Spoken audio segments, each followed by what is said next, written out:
Hey everybody, we're back with a solo episode. Just me, no guest. Just me sitting here in my living room in Mexico City. And as always, I want to set the scene to start with. As you may know, I was on a meditation teaching tour these past couple of months and got a chance to teach meditation in Los Angeles, in Austin. I was in New York. I was in London. I was in Cabo. By the way, never go to Cabo in July. It's way too hot. But the teaching experiences were as meaningful and deep and rich as they always are, and it's something that I don't take for granted that I'm able to do something like that and help to transform people with giving by giving them these tools that I've been able to benefit from for many years now. So deeply, deeply grateful for that. And in today's solo episode, I wanted to talk about I want to talk about the power of story. I have been over the years I've been evolving my own teaching in giving less information and telling more stories and seeing how the power of the story leads to a greater degree of retention in the people that I get a chance to work with. If you just tell them a story about how someone has experienced a mantra or the practice of meditation or metaphor related to the practice, I oftentimes talk about the metaphor of swimming as it relates to how to navigate through your mind. It's just a lot easier for people to grasp onto the concept that they should not fight their thoughts. Instead, you want to operate in concert with thinking mind in the same way that when you're in the water, you don't want to fight the water because when you fight the water, you will drown 100% of the time. And one of the reasons why people feel like they're drowning in their thoughts while meditating is because they are fighting the mind. And it's the whole adage of what you resist will persist. So we spent a good part of the training just talking about the nature of the mind and accepting um, the thinking mind as a correct outcome of the meditation practice, et cetera, et cetera. So when I get into the swimming analogy and I tell a couple stories about my own personal experiences of learning how to swim when I was in my 30s and things like that, people get it a lot easier and you can see the light turn on in their eyes.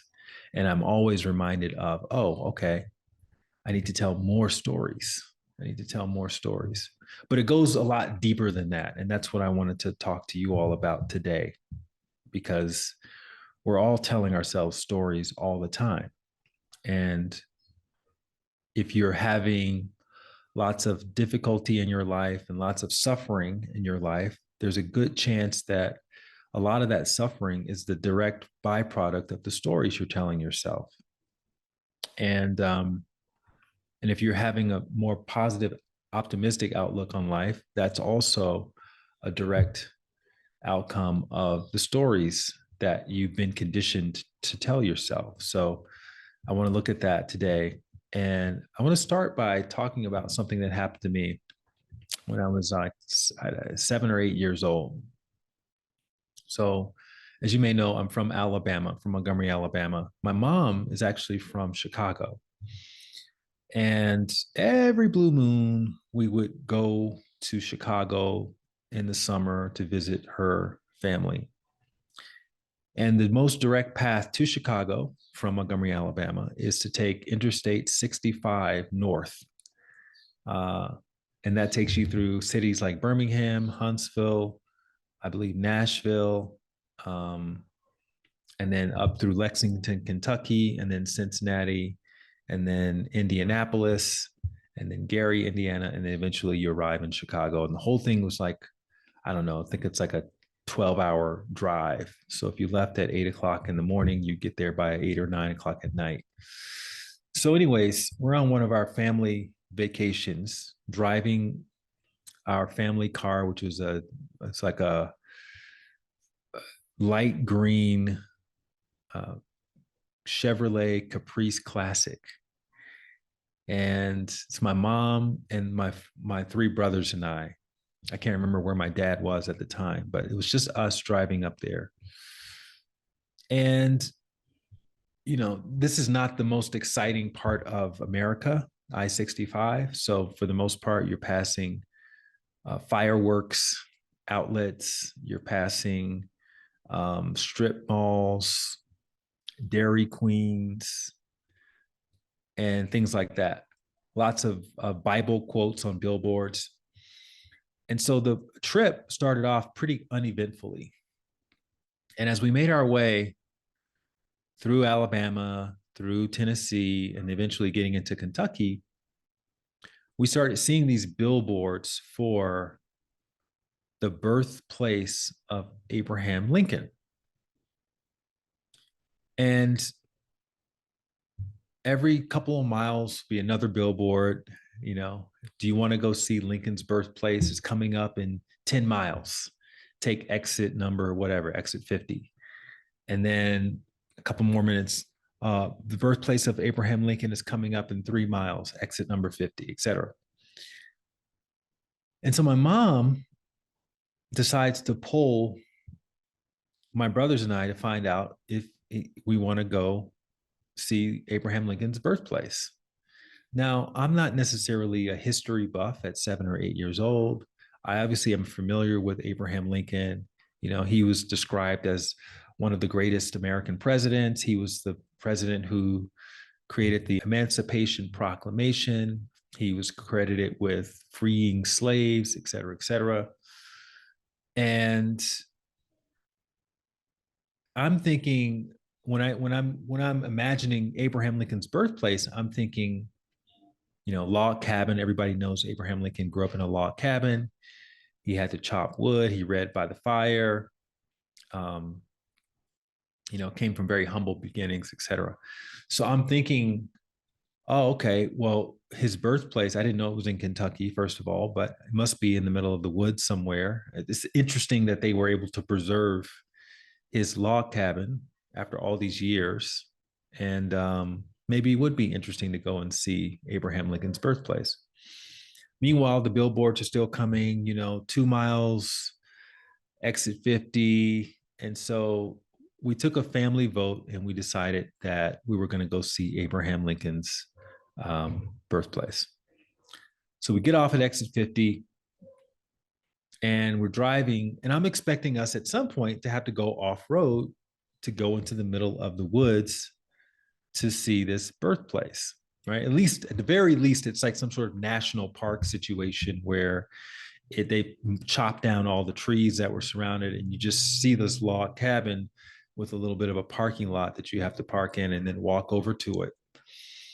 And to our surprise, we get closer and closer. There's these billboards sort of directing us to the Abraham Lincoln's birthplace, and we get to this parking lot, and in the parking lot is this big sort of box retail looking structure, kind of like a Lowe's or a Home Depot or something like that.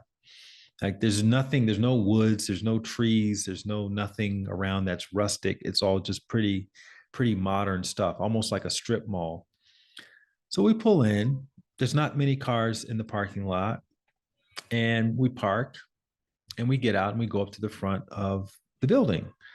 And there's this little ticket booth, and someone is at the ticket booth, selling the tickets to Abraham Lincoln's birthplace. And it's like tinted glass, so you can't really see inside.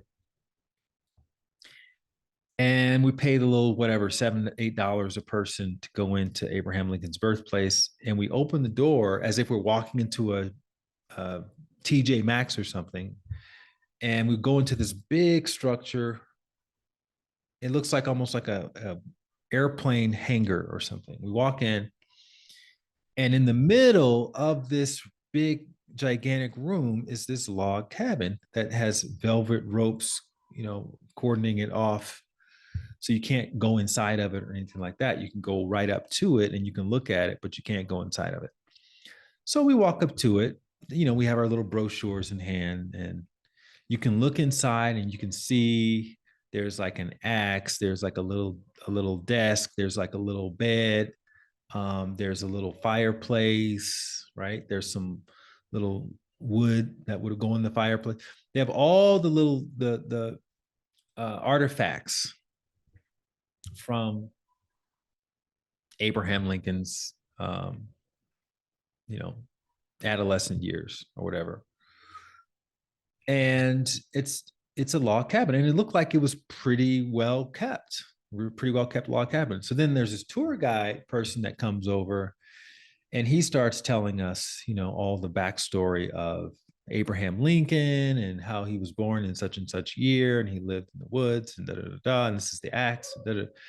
And so I have always been naturally super curious, more so than just I think the average person who may hear some information and just think, oh, that's interesting. I want to know the backstory of all that information, as evidenced by the interviews that I do on this podcast. So I'm asking the tour guide, how is this log cabin so well preserved after all these years? It's been over 100 years. First of all, how did you even find and identify the log cabin? And then how were you guys able to preserve it so well? And so after a little bit of digging, come to find out, the log cabin was so well preserved because they had just reconstructed the log cabin and put it inside of this warehouse. Because I was thinking initially, okay, they built the warehouse around where the log cabin actually was. They go, no, this is not actually the location of the log cabin. The log cabin was actually located like 15 miles away in these woods, but it was inaccessible. So we brought it here. We took it apart and we brought it here. It's like, oh, okay, that's interesting. And so these are actually the logs that were used, and you guys just took it apart and then reassembled it like Legos. They go, well, actually, we got logs from the same woods that Abraham Lincoln's log cabin was in, because after all these years, as you can imagine, the thing deteriorated, and wood does not last so long in the wild. So we did our best to represent what the cabin would have looked like back in Abraham Lincoln's time. And I'm looking, I go, what about the axe and the little sunglasses and all? I mean, the little spectacles and the, little chimney. Was that a part of the original structure? Well, actually, no one ever discovered the original structure. So these are all replications of what Lincoln has described in his biography and his books, and what we've been able to put together as historians, etc. To cut a long story short, nothing in this museum was actually real. It wasn't actually from the original birthplace of Lincoln. The whole thing was a story. All right. And I'm not saying that they made it up. They based that story on historical facts. Obviously, if Lincoln is the president, people are going to know a lot more about his life than some regular person's life who wasn't president. But the way they originally presented it was a lot different from what it actually was. And this is the value of, asking questions. And this is something that I've been obsessed with over the years. And for those of you who were getting my weekly newsletter, which I'm no longer doing because I've merged all my newsletters now into one newsletter, but for a few years, I was putting out a weekly newsletter. And to open each of my newsletters, I would start with this little riddle. And the riddle would be just something that we're all familiar with, but it has an interesting backstory. Something like clouds, right? What's the backstory of clouds? Oh, well, actually, the average cloud weighs 1,000,000 pounds, or the average cloud is actually 1.5 miles long, or things. The clouds don't exist above a certain height in the sky, things like that. So I would give the facts first, and then at the very bottom of the newsletter, you would see the answer to whatever the facts were describing. And through that process, every week after week, of just choosing a subject, and I would just choose it based on what I was naturally curious about. So, during the leap year, one year, February 29th, I would go, okay, that's interesting. How long has that been a thing? How did it come about? And I would look up the backstory. And it would always be shocking how arbitrary some of these things are, or they were based on some sort of political agenda, or they were based on um, just something that wasn't as serious as we may think people were when they created these kinds of ideologies or philosophies or concepts or rules, um, that we now look at and regard as the truth, the absolute truth or fact. And even before the newsletter, one of my favorite board games, because I used to be in the board game industry, is this game called Balderdash, which is based off of this other game called Dictionary. And the way you play Dictionary is really interesting. Is you have an actual dictionary, and there's one person who goes through the dictionary. This is a party game. So one person's going through the dictionary, and they find a word that seems like this obscure word that most, if anybody, would have an idea of. No, they would have no idea what the definition of the word was. And so then everyone would write down the word, and then you would create a definition of the word. But the definition you came up with would be a definition that you thought that other people would believe was the actual definition of the word. And then the person who found the word would write down the real definition. And so at the end of the round of everyone writing down their definition, the only person who knew the real definition would read out all of the definitions. And if someone voted for your definition as the real definition, then you would get points. And the first person to get whatever, 15 or 20 points would win the game. But it's really a game about telling the story through using a definition. And it's one of my favorite games because it's just fun to come up with stories based on these words. Now, if someone studied Latin, they would have an unfair advantage because they would know that this root word means this, or the etymology of that means this. And so they would be able to understand what the true definition was. But even still, what I found was that even if you tried to make your definition sound like an actual definition, ironically, the people who were not as studied and who would come up with these just the silliest definitions, it's surprising how many votes they would get. So anyways, again, Balderdash was an extension of the dictionary game. And what Balderdash did was it introduced other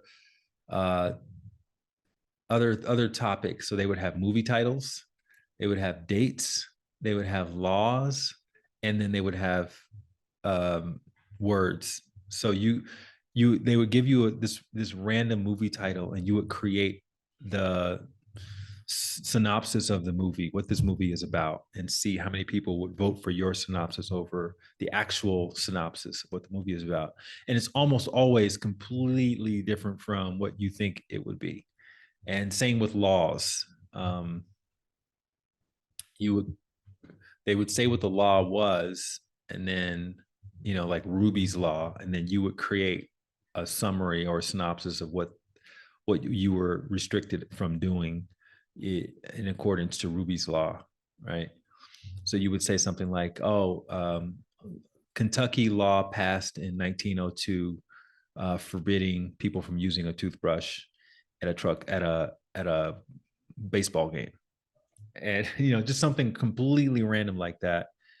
And everyone else would come up with their synopsis, and then people would vote. And yeah, and usually the actual law was something completely ridiculous like that. And you could it just helps you see how arbitrary things are in our little society. Going back to my weekly newsletter, one of the most interesting riddles that I ever came across was this Julian calendar. This is the one where Julius Caesar, basically, when he was in power and during the Roman Empire, he he revised the whole calendar, and he uh, I think he added something like 3 months to the calendar because it was only 9.5 or 10 months prior to that. And people had their birthdays, and they had delivery days and appointments and debts being owed at a certain time, and all these things just went completely haywire for a year. And they called this the longest year in history. It was like 420 days or something like that. My facts could be completely wrong, but yeah, it was a longer year than usual. And that's the calendar that we all now live and swear by today. But that hasn't always been the case. So when we think about like astrology and zodiac signs and stuff like that, based on the year you were born or the month, all of that really just started relatively recently in human history. The fact that time was a construct that was invented by mankind when the railroad system became a thing at the turn of the 19th century, because before that, there would be differences in time from city to city, from town to town, even within the same region. And so that's when time zones were actually created. Before that, nobody cared about time zones. Very few people knew when their birthday was. Um, and so it's just interesting because now it's like we're such sticklers for punctuality and for time, but that's not, and we may imagine that people have always been this way, and this has always been a thing, but actually a relatively recent invention of humanity. Even things like sunset and sunrise. We look at the sunset and we think, oh, it's such a beautiful sunset. The sun just went over the horizon. Or sunrise. Oh my God, look, the sun is coming up. It's so beautiful. But actually, that's also a story that we tell ourselves. It's not true. The reality of that situation is we are spinning away from the sun at 1,040 miles per hour, and then we're spinning back towards the sun at the same speed on our planet on its axis. And that's what's giving the illusion of the sunrise and the sunset. And so the point is that everything is a version of Lincoln's birthplace. On the surface, it's like, okay, this is what it is. This is the story we're telling ourselves. But upon closer inspection, it's not exactly what we thought it was. And it's not to say that, that's a bad thing necessarily, because the point of Abraham Lincoln's birthplace, to for whoever created that, and it was probably some entrepreneur who decided, oh, we should there's a market opportunity here. There are people who are interested in historical figures. Lincoln was born close to here. Let's just create something so we can open up this museum. People will pay $8, $9 to come in and see what Lincoln's birthplace would have looked like back in the 1860s or 1850s or whenever the hell he was born. And so the point of it was to educate. It was to educate. It wasn't an archaeological find, that I originally thought it was. And it did give a sense of what those log cabins would have looked like back in those days, right? Granted, it was isolated in this big box retail looking structure, but yeah, the idea of educating and giving a sense of the size and the scale of a log cabin, it achieved its goal. But if you start asking deeper questions, then yeah, the whole thing can actually fall apart. But it's not bad or good. It's just a function of asking deeper questions. And that's kind of what life is like in general. We go through our life, we're on this planet. Again, the planet is spinning faster than the speed of sound. It's flying around the sun, at hundreds of thousands of miles an hour. The sun is flying around some other cluster of, it's flying around the solar system at like 2 million miles an hour, something like. So there's a lot of movement that's happening. And here we are sitting here thinking about, whatever we're thinking about, bills, conversations, the relationship that we're in. Is it going to work? Is it not going to work? So and so is, suffering for this or that reason, and I need to help them out. Or, all of our worries, all of our ideas for ourselves, how we define success in our life. That's all mostly based on surface level understanding of things, a linear projection of what we think life is all about, which is, we're born, we have these experiences, this or that shaped my perspective.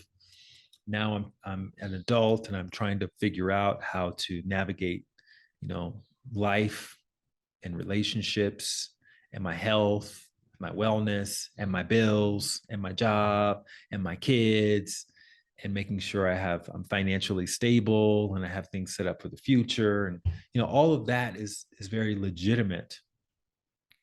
And then we have, deeper truths that can sound a bit more esoteric in nature, meaning it doesn't really have roots in reality. So things like the idea of deja vu, something that has happened before that I'm now re-experiencing.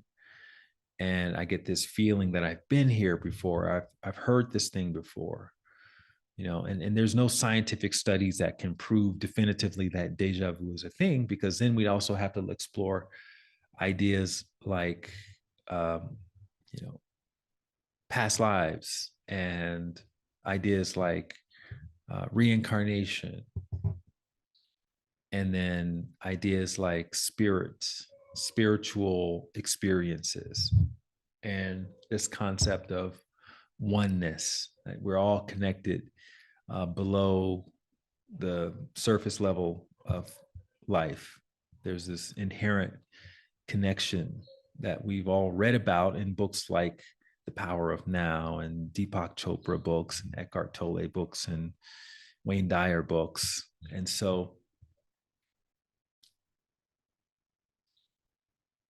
when we start to delve deeper into these more esoteric philosophies, it's really easy to pick those apart and look for evidence at the surface level to discount or discredit this idea that we're all one. Okay, well, if we're all one, then why are people killing each other?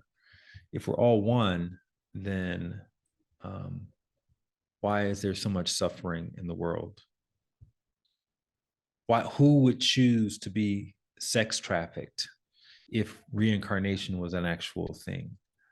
Or if spirits was an actual thing, or if karma was an actual thing? Who would choose to have some of these really horrible experiences? Who wouldn't want to be a billionaire and be comfortable and have a mansion and, a fleet of Ferraris and chauffeurs and assistants and, all of the things that we now equate with success in our society? And I'm not presenting myself as someone who has the answers to all those questions, but what I have done and what I do encourage other people to do, and this is what my primary teaching really has been about, is thinking about, well, first of all, exposing yourself to these different philosophies and ideologies, or what we can call now truths, exposing yourself to these truths. And as you consider them, whether you read about them, whether you hear them in a talk, one of my favorite pastimes when I first moved to Los Angeles in the early 2000s was listening to Alan Watts talks on the radio. There'd be certain radio stations late at night. I would play Alan Watts lectures, and I always found those to be quite profound, and they were profound for me because the things that he was talking about resonated. In other words, when I heard them, I felt more hopeful. I felt more expansive. I felt more loving towards myself as well as towards humanity. And that's what it means when a truth resonates. So a lot of these deeper spiritual truths, the reason why we're still talking about them thousands of years after they were first, you know, elaborated upon from the early sages and the gurus who mainly lived in Central Asia, what we now call India, is because upon hearing them and considering them and contrasting them against your real life experiences, they can make you feel more hopeful about your life. So when someone says a truth like, everything is happening for you instead of just to you. So that breakup that you went through, that breakup is happening for you as well as to you. And then you may ask yourself, well, what do you mean by that? How could me experiencing this heartache be happening for me? Why would any higher intelligence want me to suffer in this way? How is that helpful? Because now I can't work properly. I can't attend to my basic needs because I'm thinking about this thing that didn't happen. And I am, I feel like I'm just a shell of myself in this period of time. And so there's two things that are happening simultaneously, right? There's the thing that's happening to you that is indeed making you feel smaller and more contracted and doubtful about yourself. Maybe you lost your confidence because that thing didn't go the way you thought it should go. But then we have to ask ourselves, okay, what part of me was so heavily identifying with this situation that if it didn't go the way that I wanted it to go, would create such fragility in my perception of myself, right? And we could make the argument that if that remains the case, then I'm always going to be reactive. I'm always going to be fragile. I'm always going to be super sensitive to these kinds of things. And therefore, I'm always going to suffer. And so the other truth is that, well, maybe who and what I truly am is a lot bigger than the person I'm in a relationship with. And the only way to really embody that is to go through these moments of heartbreak and have to pick up the pieces and have to put it all back together and have to find a way to keep moving and have to learn my lessons and have to get stronger and have to access more of my potential. And through doing that, time and time again, and letting literal time pass and seeing how actually time does heal the wounds that I originally felt. And I do feel a bit stronger and I do feel a bit wiser. And I'm able to look back and see how, oh, okay, I was giving away my power to this person. And that's one of the reasons why, I fell apart so much, is because I was completely disempowered. I didn't have strong boundaries for myself. So going in the next situation, I'm not going to have such a loose relationship with my boundaries. I'm going to be a lot stronger when it comes to that. And you're able to do that successfully in the next, several relationships. Then other things get exposed. And so then you start to see, because now you're looking for the lessons, you're looking for the ways that this situation is happening for you, not to you, because now you have language for it as a result of reading about it in these various spiritual teachings. And again, the fact that they're resonating makes you more aware to look for it. And so that's how those two realities can exist in tandem with one another. This is happening to me versus this is happening for me. And if you look at the biographies of the people historically who lived on earth, who you've admired the most, you can see that play out in everyone's life. There are things that were happening to them that just objectively are very bad things, horrible things, people getting assassinated, people getting crucified, people getting shamed, shunned, ostracized, castrated, hung, all kinds of crazy stuff, shot. And yet they were also able to be profound examples of truth, and as Gandhi called it, being the change that they wanted to see in the world. And you could make the argument that if they weren't so effective, they would not have had such a backlash in the society that they were existing in. And they were able to use a lot of the backlash to get stronger, to strengthen their message, to become more prolific, more profound, and more authentically themselves. So you don't get to leave planet Earth without some of that, some of that suffering. um, and it's you could say that you have some suffering in direct correlation to your degree of authenticity, your the degree to which you question the stories, the cultural stories that we've kind of told ourselves so much that we all now believe that it's the truth of reality, even though if you dig a little bit deeper, it's hard to see how it actually matches up with anyone's direct experience. It kind of reminds me of that the study of the monkeys. They had the five monkeys in the cage, and they hung some bananas at the top of the cage. And naturally, monkeys like bananas. So as the monkeys would climb up, there was this ladder toward the bananas, they would hose all of the monkeys that were still on the ground with freezing cold water. And so they started to make a connection. Anytime somebody climbed up the ladder, everyone else would get hosed down with this freezing cold water. So naturally, when one of the monkeys began climbing the ladder towards the bananas, the rest of the monkeys would tackle that monkey and drag him back down to the floor so they didn't get hosed in that freezing cold water. And so they kept each other in check. And then one by one, they started replacing the monkeys. So they would replace one monkey. The new monkey would see the banana, wonder why the other monkeys weren't touching it. And that new monkey would start climbing the ladder, and the rest of the monkeys would tackle that monkey and start, beating the crap out of him.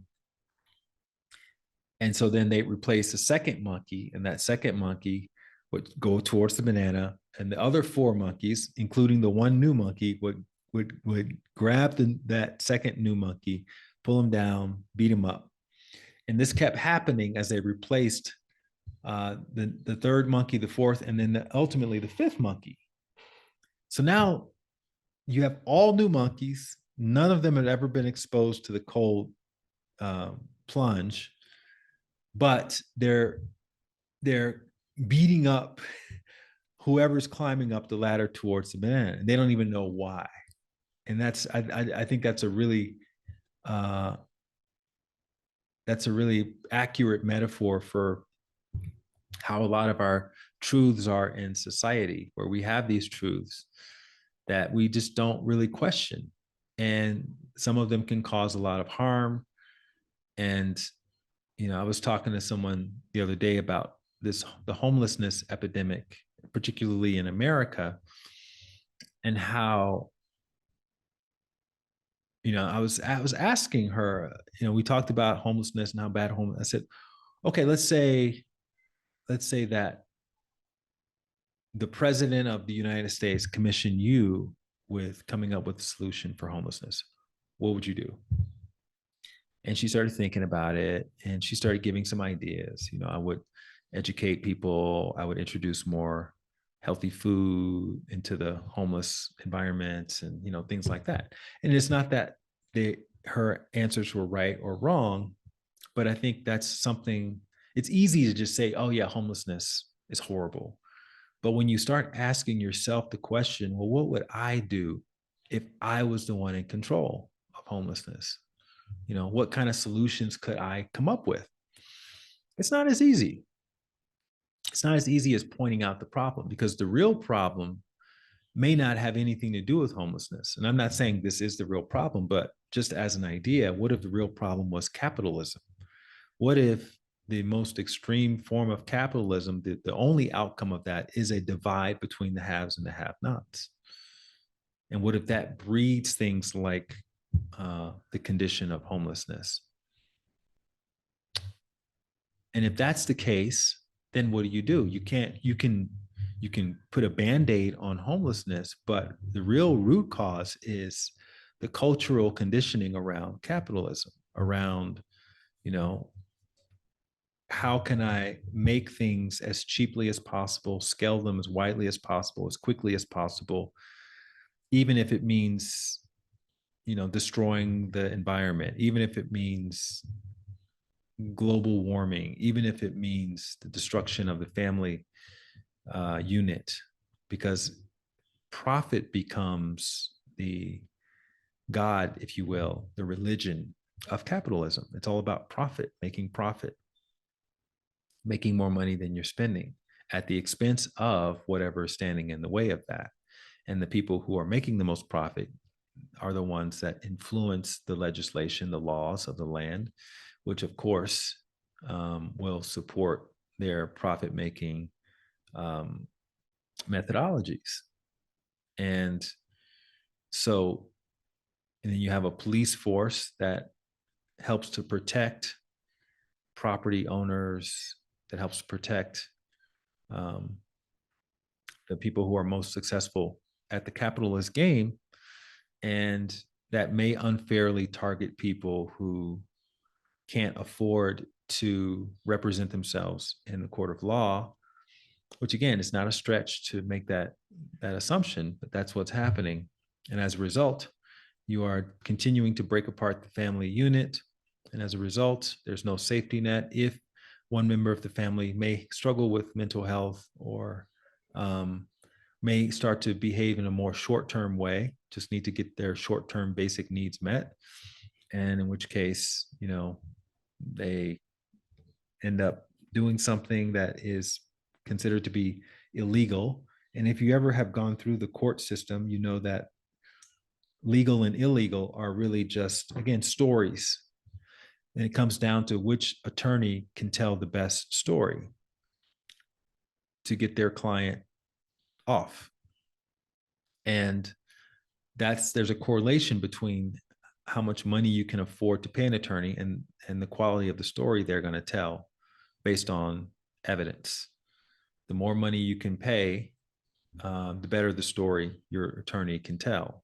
And if you're having to deal with a court appointed attorney, then you're probably not going to get a very compelling story. Instead, that attorney is probably going to persuade you to take a plea deal, which means that you're going to have to admit guilt to perhaps something you didn't do, but it's cheaper to do that and spend some time in prison than it is to spend money you don't have trying to fight the other side. And so again, it comes back to capitalism, funding, police departments and funding politicians. Whoever's donating to which politician is the one that gets the most influence in what laws and regulations are being reinforced in that particular area, et cetera, et cetera, et cetera. So it's all stories. Okay. And again, we can hear this and go, oh man, that sucks. We live in this world where people tell these stories that lead to things like homelessness. But the reason why I think it's good to understand this is because if we are experiencing any degree of suffering in our lives, one of the first places that we can look is not at the economy, not at whatever, strife is happening out in the world, but what stories are we telling ourselves about these things? What stories are we telling ourselves about the economy, about what's possible and what's not possible for ourselves? And then we have the agency uh, to expand upon whatever stories we need to tell ourselves that will help to empower us to be able to do more of the things that we ultimately want to do in the world. And one of the oldest stories that we tell ourselves that can stop our potential or contract our potential is the story that starts with two words: I can't. I can't. I can't run a marathon. I could never, start a business. I can't. I'm too old. I'm too this. I'm too broke. I don't have enough connections. Those are stories. Those are stories that we tell ourselves. And it ends up putting a self-imposed limitation on that potential. And when it comes to the spiritual stuff, the karma, the reincarnation, the this is happening for me, not to me, all of these kinds of things that may annoy us. Follow your heart, follow your intuition. Your heart knows what your path and your purpose is, et cetera, right? You're obviously going to get contrarians who are going to question those things and go, how do you know that? That's not true. You need to just make as much money as possible, and so that you can be as secure as possible, because that's how you win in this world. And it's not that one person is telling a story and the other person isn't. We're all telling stories. We're all repeating things that we have now believed to be true based on cultural stories that are being told by the people we're exposed to, right? So the invitation here is not to reject the idea of the story, because it's all story, but to adopt the stories that empower you the most, right? When you hear certain stories and you see what resonates and what doesn't resonate, which of those stories do you feel most empowered by? In other words, when you consider an ideology, a philosophy, a tenet, perhaps of a religion, like do unto others as you would have them do unto you, and you consider that, how does it feel in your body? How does it feel in your heart? How does it feel in your bones? Does it make you feel more expansive? Does it make you contract? Do you feel more hopeful and optimistic when you hear that tenet? Do you feel more pessimistic? Do you lose hope, right? And again, for those of us who are more science minded and we think we need to have evidence for everything, there isn't a whole lot of hard evidence for things like reincarnation, for things like the fact that the idea that we're all one, for things like everything is happening for us and not to us, or that you should be the change you want to see in the world, right? There's no scientific studies that says that these are absolutely the case. But there are also, as far as I'm aware, there's no scientific studies that discount these things and says this is not the case. So because no one on the earth in a body can say definitively that there's a spirit world or there's not a spirit world, or that everything is happening for you, or that everything is only happening to you, or that everything is connected, or that everything is random, because no one can say definitively that it's one way or the other, then we get to choose for ourselves which story we want to buy into, which one empowers us the most, at least for this season of our life. And making that conscious choice, it puts us on a different trajectory to one where we're just kind of moving along in agreement with the stories that everyone around us is bought into, because you're either doubling down on your story of how things are, or you're defaulting to someone else's story of how things are, or perhaps the cultural story of how things are. And again, I'm not saying this to insinuate that cultural stories are inherently bad. There's some good in everything, and that's a story. The story of there are no bad experiences. There are only experiences that are either useful or not useful, and it's up to us to find what's useful in an experience and leave the rest of it behind. Right? That's a story. That story for me personally empowers me, and it's something that I try to be aware of as I'm out and about in the world doing my thing. And whereas someone else may have an experience, the same type of experience that I'm having, and they may find themselves getting offended, the reason they're getting offended is because they're telling themselves a story that this person or this company or whoever shouldn't be doing the things that they're doing, and they should know better. And why is this happening? And blah, blah, blah. Right? That's a story you're telling yourself. And here's the thing, with some of those more negative stories where we may find ourselves getting triggered, what that does is it yanks us right out of the present moment. Getting emotionally triggered, getting reactive, feeling angry, upset, fearful, etc., can take us right out of the moment, in which case we're now somewhere in the past or we're somewhere in the future, and we lose access to whatever else is happening in the present moment, mainly what we're grateful for. And if we can reverse that, or at least practice this idea of, taking what's useful, leaving the rest behind, then it makes us grateful in the moment for what we find to be most useful. And then the other stuff, we don't have to give it any of our attention. We don't have to give it any of our purpose. But it allows us to stay present. And there's value to that, because being present, again, it's not an intellectual decision. Like, you can't sit around and go, okay, I'm going to be present right now. Because if you're always thinking about being present, you're probably the least present person in the room.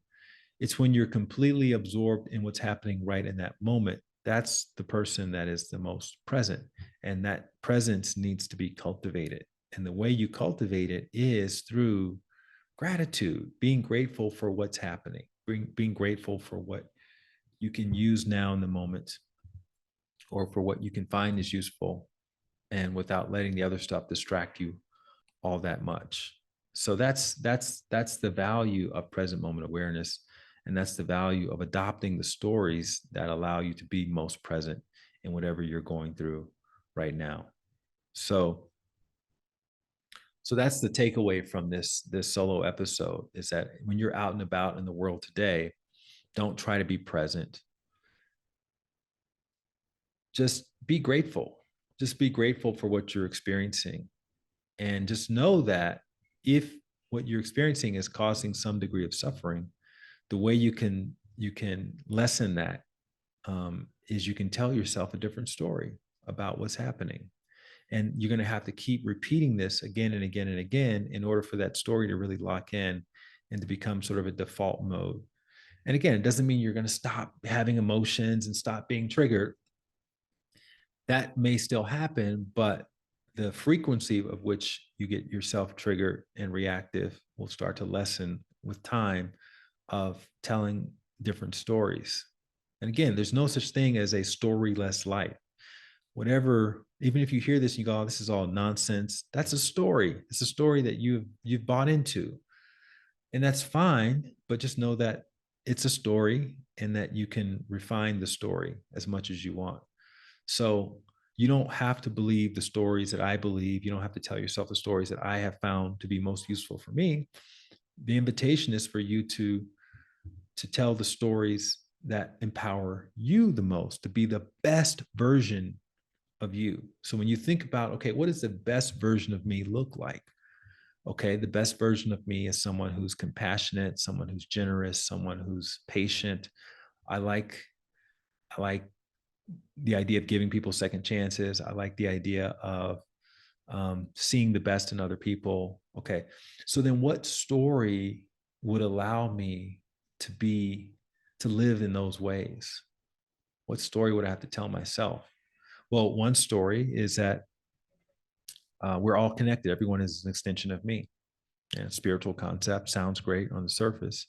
Very hard to actually embody that in real world. But that's something that I can strive for, because when I strive for that, then I'm able to give people second chances, because I see them as just like me, just having a harder time with that particular circumstance. I'm able to be more patient when I see someone as an extension of me. I'm able to be more generous. I'm able to be more compassionate, et cetera, et cetera. So that's a worthwhile pursuit, is in doing whatever we have to do to re-indoctrinate ourselves into these new stories of what we feel will empower us the most. And we all get to do it. And one visual, and I talk about this in my book, Travel Light. I think it's in the principle, Freedom of Choicelessness, which is the last principle of the book, just before the conclusion.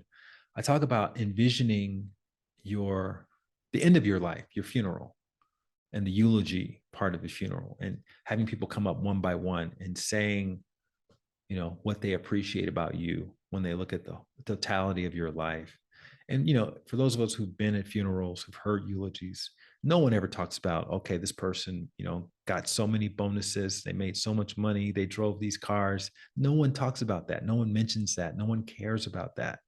What people talk about is the fact that you gave them a second chance, or you helped them to stay positive in a dark situation, or you were there for them in a way that no one else was there for them, right? So when you think about that, and you think about what you would want people to say about you at the end of your life, then that's an indication of what your most authentic self actually looks like. So then what stories would you have to tell yourself in order to embody those values, in order to express those qualities in every action of your life? And so that gives you a greater sense of intention when you go out into the world today, because you can ask yourself, okay, either this action that I'm about to do now is in alignment with those values that I ultimately want people telling stories about me one day, or it's not in alignment. And if it's not in alignment, then you give yourself the freedom. You have the freedom of choicelessness, right? It's not even an option. Doing that thing is not an option. If you don't want somebody telling a story about you related to that particular experience at the end of your life, then you don't do it. It doesn't matter how glittery it looks. Doesn't matter how many people are going to follow you. You don't do it because that's not in alignment with what you see for yourself in your most authentic expression.